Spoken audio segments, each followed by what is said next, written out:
Assalamualaikum anak-anak, kembali lagi belajar seru bareng Bu Guru. Pada pertemuan kali ini kita akan membahas materi tentang kalimat efektif pada teks eksplanasi ilmiah. Ini masuk dalam muatan pembelajaran Bahasa Indonesia tema 3 subtema 2. Pada video pembelajaran sebelumnya kita juga sudah membahas mengenai penggunaan kata baku dalam kalimat efektif. Di situ lebih ditekankan pada apa pengertian kalimat efektif, ciri-ciri kalimat efektif, dan contoh kalimat efektif. Nah, di sini kita akan melanjutkan kalimat efektif pada teks eksplanasi ilmiah. Tujuan belajar kita kali ini adalah diharapkan kita mampu menganalisis, mampu mengidentifikasi, dan mampu memperbaiki kalimat tidak efektif menjadi kalimat efektif yang ada pada teks eksplanasi ilmiah. Oke, sekarang Bu Guru akan mengingatkan kembali apa itu kalimat efektif. Kalimat efektif yaitu kalimat yang mengungkapkan gagasan sehingga mudah dipahami. Dalam video sebelumnya juga sudah dijelaskan secara lengkap.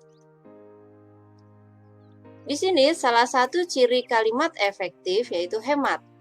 Maksudnya hemat adalah tidak menuliskan kata yang bermakna sama. Maksudnya seperti apa, Bu, bermakna sama? Nah, kita simak pembahasan contoh dari kalimat tidak efektif berikut ini. Contoh kalimat tidak efektif salah satunya seperti ini.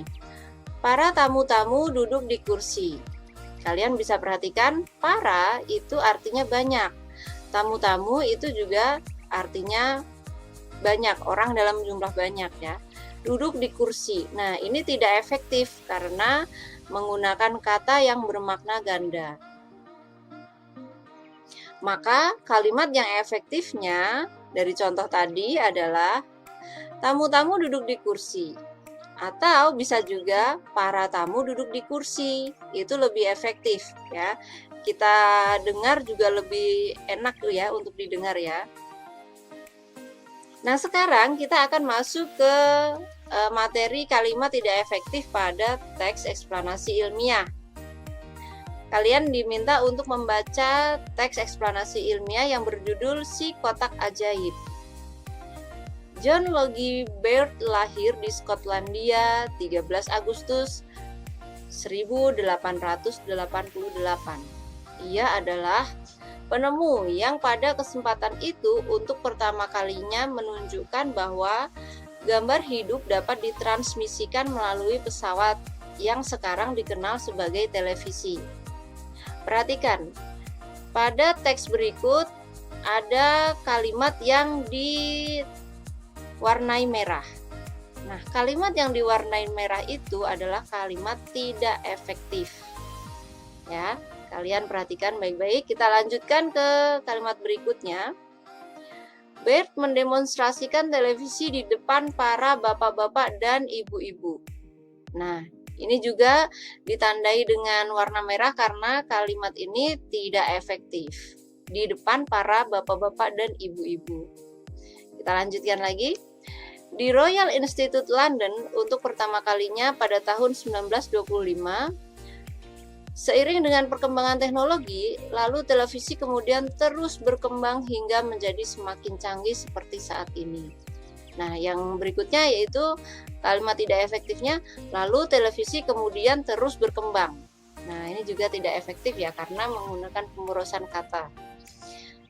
Oke anak-anak, dari ketiga kalimat tidak efektif tersebut, nanti kalian diminta untuk merubah ke kalimat yang efektif. Misalnya, yang pertama, ia adalah penemu yang pada kesempatan itu untuk pertama kalinya menunjukkan bahwa gambar hidup dapat ditransmisikan.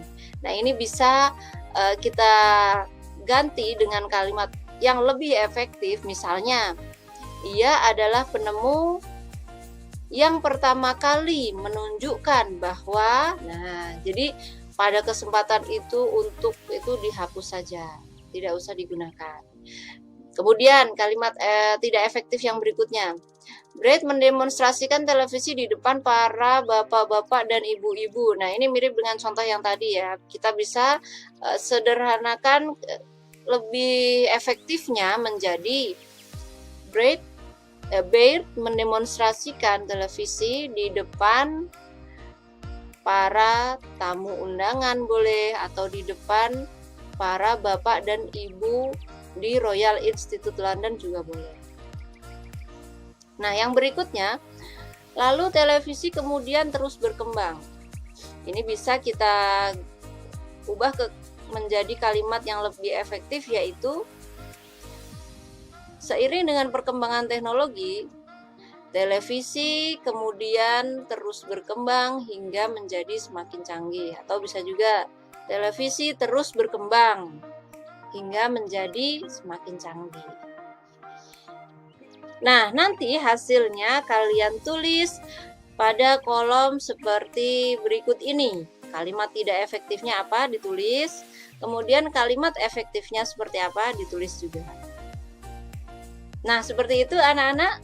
Semoga penjelasan hari ini bisa membantu pemahaman kalian dan memudahkan dalam pengerjaan tugas. Murid-muridku kelas 6, kirim tugas kalian ke Google Classroom ya.